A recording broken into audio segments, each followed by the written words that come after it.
this is an iHeart podcast. Guaranteed human.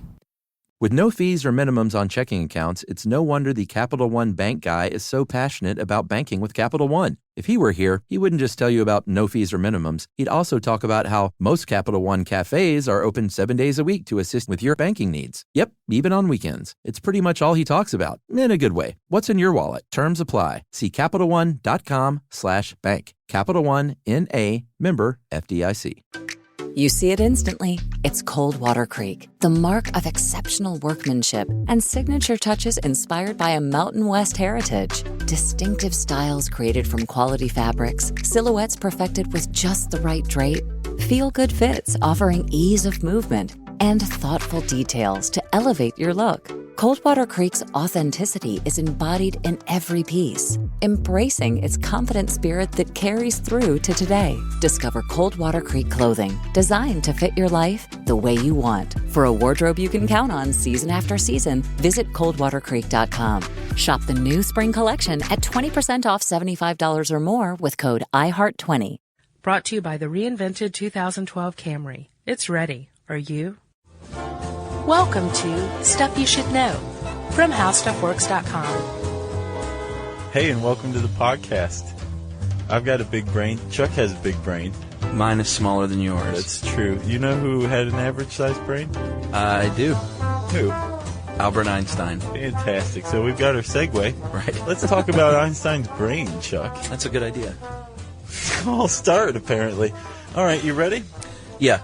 Einstein was very well aware of his renown, right? I don't think he may have been a hyper-intelligent person, but I don't think he had a big head.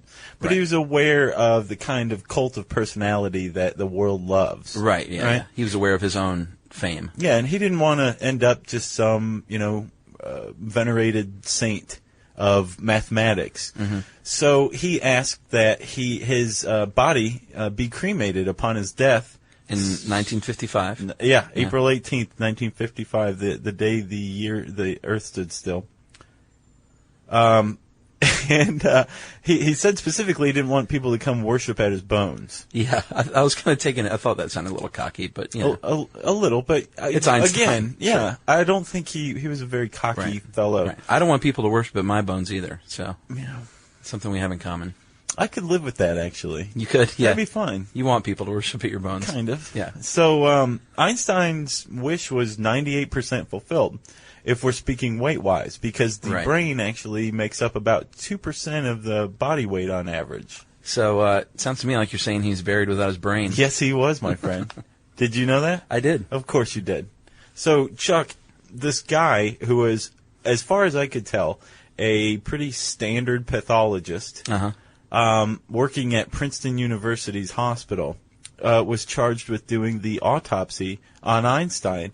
And I guess he was kind of struck with this moment of inspiration where he realized that he was holding Einstein's brain. Right. And that surely this brain had some sort of secrets to some value to be studied. Impart. Yes, there had to be something here. This guy, Einstein was just as big as it gets. He so many other physicists had come before him and were just had gotten all of their genius out very early on. Newton did it, and Einstein did it to a certain extent, but he also did continue working, longer than was average. Right. And this guy just wanted to know. He just couldn't bring himself to cremating the brain of the smartest man of the 20th century. Right. I might have been with him there, Yeah. So Thomas Harvey is Thomas Harvey. Thomas Harvey stole Einstein's brain. No one can sue us for that because it really happened. Oh, it did. It did. So Harvey basically takes Einstein's brain, I imagine throws it in some formaldehyde in a jar, and holds it hostage until he gets permission from one of Einstein's sons to study it. Right. I saw a head in a bucket once. Tell me about it. Did I ever tell you that story? Little sidebar. It was when I was working in the film industry in Los Angeles, and I was doing some work at I guess I won't mention the hospital. They might not might frown upon hearing this broadcast, but a hospital in L.A., we were doing a job there, and one of the researchers pulled me aside and said, "Hey, man, you want to see a head in a bucket?" And I said, "Yeah, I'd love to see a head in a bucket." No doubt. Took me in a room, brought out a bucket, and it had this elderly man's head floating in it. And it wasn't in a glass jar. It was in an open bucket with no lid, and I looked down into it to this head. Was he looking up at you? No, he wasn't. That is the most amazing thing that anyone I know has ever done. Just wanted to get that out there. That is very, sweet. very surreal. I'll bet it was. And slightly does disturbing. It haunt you? It doesn't haunt me, but I can picture it in my mind's eye still, and that was, probably 5 years ago, easy. How's he looking? Milky eyes? He looked like an old guy with, Without a body? Yeah. In a bucket. Wow. Yeah. Wow. Okay, sorry for that sidebar. I'm as surprised I thought that was as everybody else. appropriate. I had no idea. Okay, well, suddenly Harvey. Einstein's brain doesn't seem nearly as cool. Right. Well, I guess we'll just talk about it anyway, right? Yeah, let's do. So, Harvey's got Einstein's brain in a glass jar, and now he's secured permission to study it. Mm-hmm. So he cuts it into like 240 pieces, as far as I understand. Yeah, 240. And he encases them all. He preserves them in celloidin. Right. Well, he weighed it first. First, he did a few measurements just to make sure. And photographed. You're right. Yeah, and heavily photographed just to make sure that there was nothing that stood out, and nothing did. It weighed about the same as any other brain.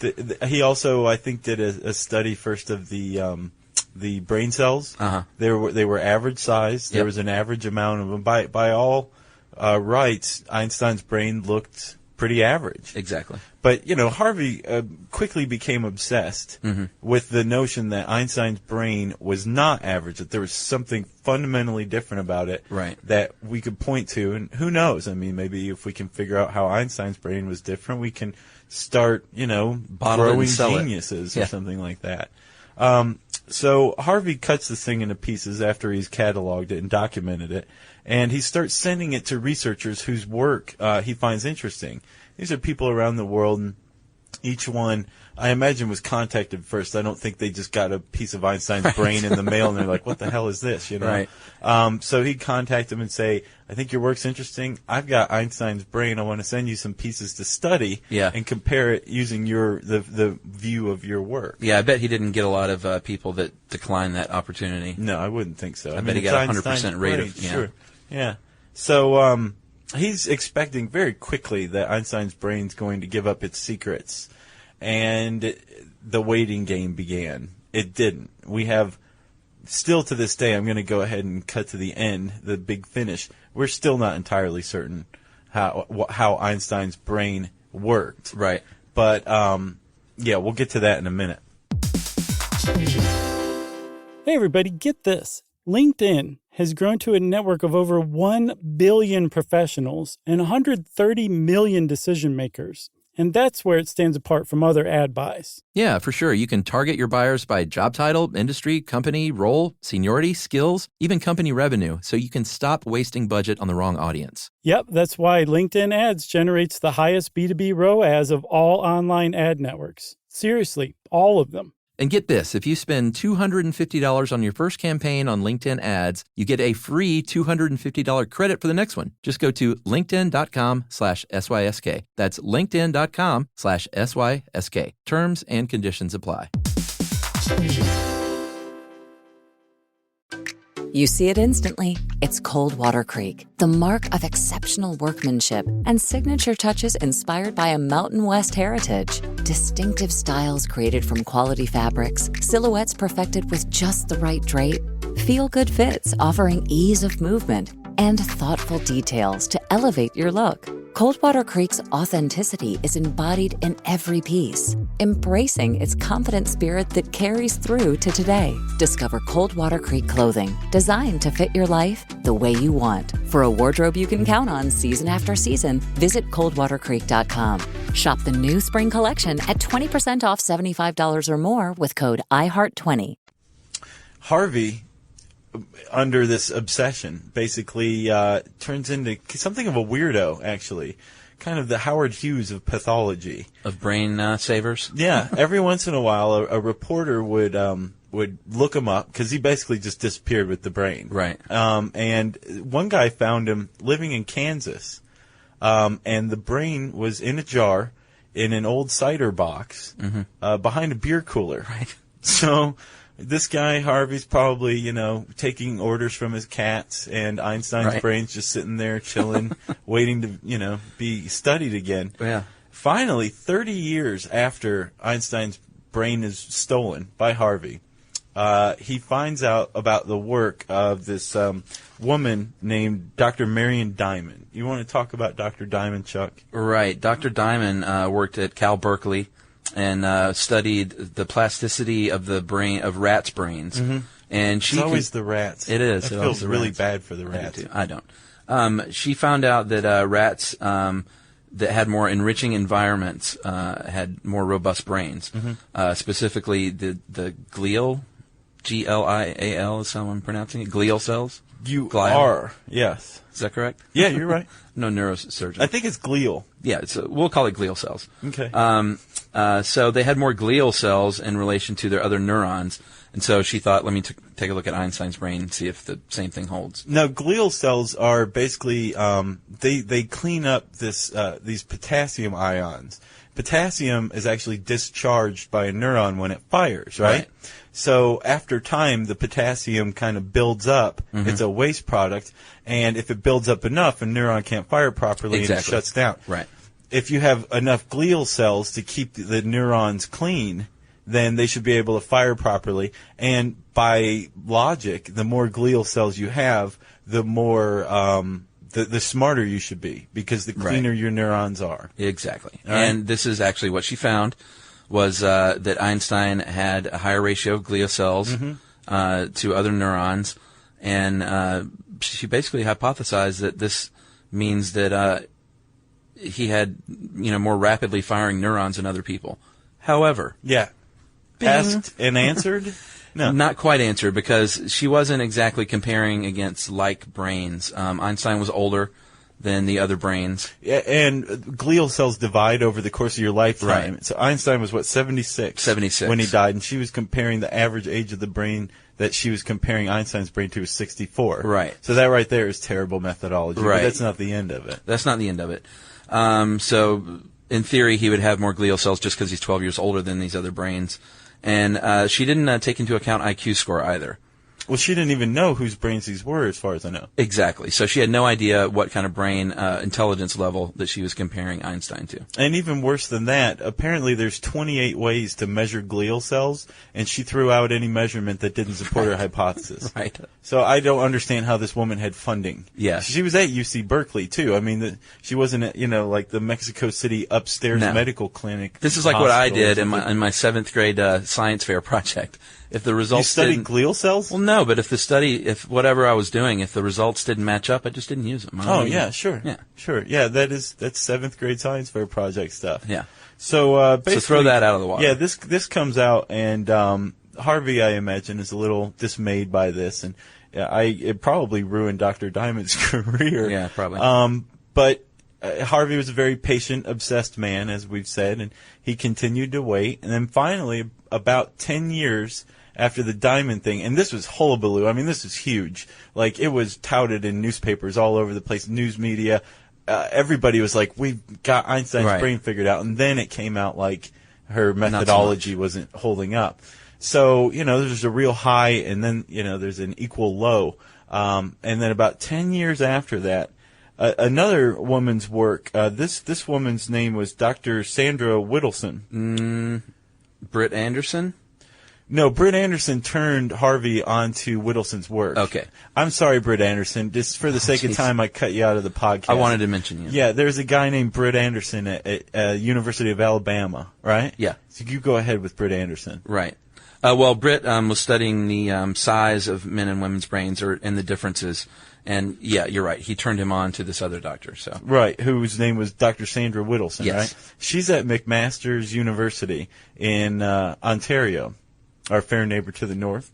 And she had a bunch of brains. Yeah, a nice collection of like brains. And she had data on all of them. Yeah. She knew whether the people were insane. She knew what their IQs were. Their age. She had a lot, she had a lot of good data and some good brains to study to compare Einstein's brain to.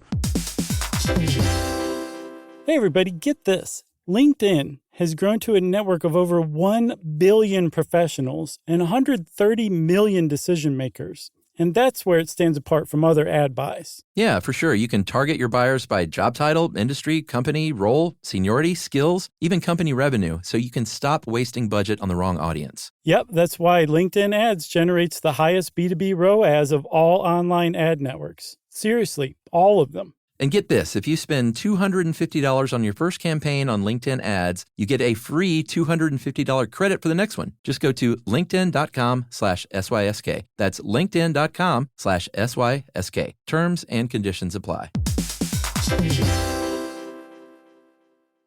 You see it instantly. It's Coldwater Creek, the mark of exceptional workmanship and signature touches inspired by a Mountain West heritage. Distinctive styles created from quality fabrics, silhouettes perfected with just the right drape, feel-good fits offering ease of movement, and thoughtful details to elevate your look. For a wardrobe you can count on season after season, visit coldwatercreek.com. Shop the new spring collection at 20% off $75 or more with code IHEART20. And actually, she had quite a breakthrough. She did.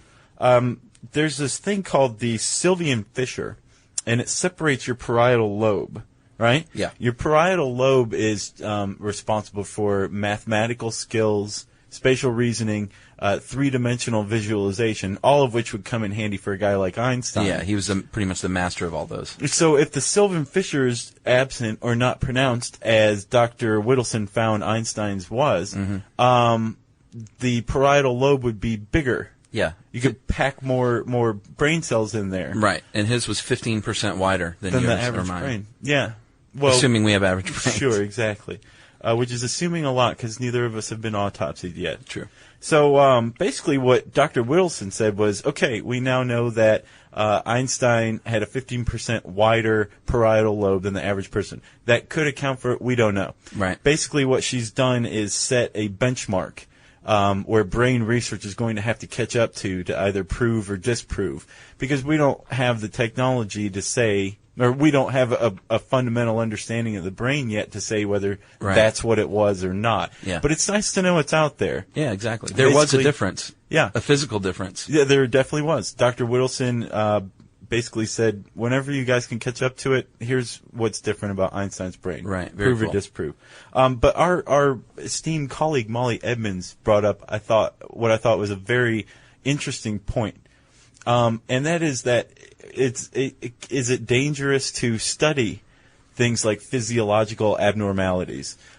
She brings up, if you really look at Einstein's brain, the parietal lobe, especially with a lack of understanding of what it's exactly doing, then one could make the argument that a physician would have told Einstein's mother that her son's brain was damaged. Right. Which could have limited him for the rest of his life. He may never have become a mathematician. Yeah. She may not even put him in school. Exactly. Who knows? Why bother, Mm-hmm.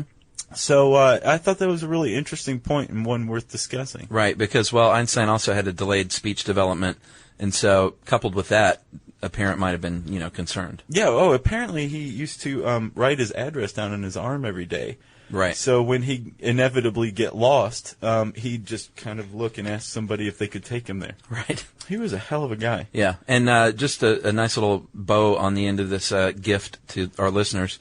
The Harvey actually returned the brain before he died to Princeton Hospital, which I thought he died in 2007 at the age of 94, and he returned the brain back to Princeton. He did. He actually kind of bequeathed it to the resident pathologist at Princeton University Hospital, right? Who basically now is shackled with this thing. Yeah. To tote it around. An extra little aside, which I thought was pretty interesting, a guy named Michael Paternity wrote a book called Driving with Mr. Albert. Michael Paternity? That's the way I took it. That's a great name. Yeah. He wrote a book called Driving with Mr. Albert, I believe. Yeah. And it is about driving on one of the many cross-country trips that Harvey took with Einstein's brain. Yeah. Apparently he did it a lot. Yeah. Sounds like a movie in the works. I think so, too. It's going to beat Tuesday with Morrie, I can tell you. Yeah. So stick around because it is correction time. And today we have a correction for me. Yes. This is not Chuck. Actually, Chuck argued against what I said. I was right for a change. Chuck is supported by yet another person who mistakenly thinks my first name is Brian. My name's Josh. Chuck's last name is Bryant, But thank you anyway. Misha Bailey. Misha Bailey pointed out in a podcast, well, we'll play the clip. It's from How China's Pollution Sniffers Work. Listen to this.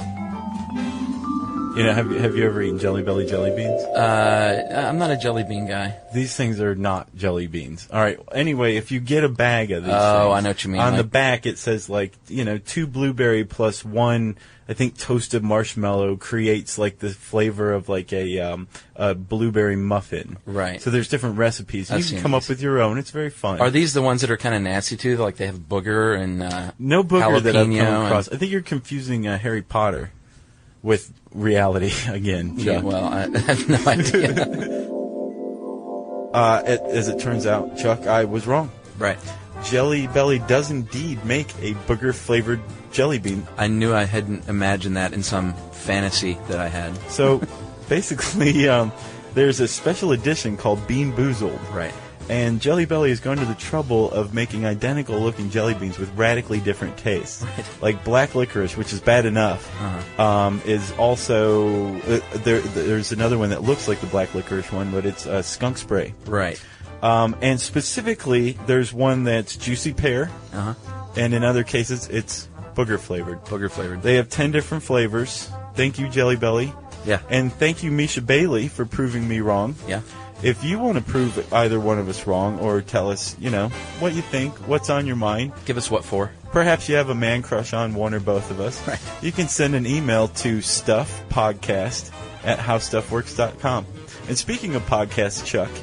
I wanted to give just a quick mention to one of our other podcasts called Brain Stuff from the founder of our awesome company, Marshall Brain. Actually, his real last name, too. Yeah, he has his own podcast called Brain Stuff, and there's a really cool one up there now called What Are Hot Dogs Made From? Fascinating stuff. So before you go to the next ball game and wolf down that hot dog, you should listen to this. Either that, or if you really want to eat a hot dog, you should probably wait until afterward. Yeah, I would recommend that. Yeah. So you can check that out, like our podcasts, on iTunes. And you can learn even more about Albert Einstein's brain by typing in a combination of those words in our search bar on HowStuffWorks.com. For more on this and thousands of other topics, visit HowStuffWorks.com. Let us know what you think. Send an email to podcast@HowStuffWorks.com. Brought to you by the reinvented 2012 Camry. It's ready. Are you? You see it instantly. It's Coldwater Creek, the mark of exceptional workmanship and signature touches inspired by a Mountain West heritage. Distinctive styles created from quality fabrics, silhouettes perfected with just the right drape, feel-good fits offering ease of movement, and thoughtful details to elevate your look. For a wardrobe you can count on season after season, visit coldwatercreek.com. Shop the new spring collection at 20% off $75 or more with code IHEART20. Ever feel like your bedroom's shrinking? Don't worry, you don't have to sell your favorite things to make space. With IKEA Bedroom Storage Solutions, think dressers, wardrobes, full closet systems, even storage boxes. You can keep it all. Your vintage band tees? Safe. Those limited edition sneakers? Plenty of room. And yes, your childhood teddy bear gets a spot too. Don't sell what you love. Store it instead with IKEA Bedroom Storage Solutions. Shop now at ikea.us/bedroom storage. This is an iHeart podcast. Guaranteed human.